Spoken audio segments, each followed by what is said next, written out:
बघू बस. हां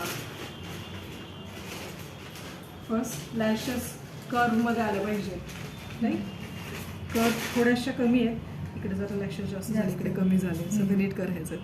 ठीक आहे. इकडची किंचित शेडिंग अजून पाहिजे, अजून छान वाटलं असं. जशी ही जॉलाची हेअर्स थोड्याशा अशा लाईन्स आधी आपण ट्रेसिंगमध्ये द्यायच्या, जशा इकडच्या जशा इकडच्या जशा इकडच्या.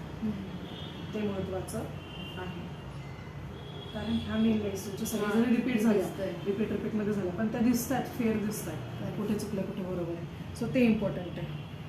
इथे ते दिसतंय पण कमी आहे. सो याच्यावर थर्ड लेअर जेव्हा करणार आहेस तो हा लेअर्स तुझी फेअर लाईन तुझी डोळ्यात बसली पाहिजे की हां तुला ह्या लाईन्स अशा द्यायच्या. ठीक आहे. आता इथे जर आपल्याला मार्किंग द्यायची म्हटली ना, याला 80 देईल मी आउट ऑफ 100 फर्स्ट टाईमसाठी. First try. Good. Thank you. Welcome. थांबा ठीक आहे.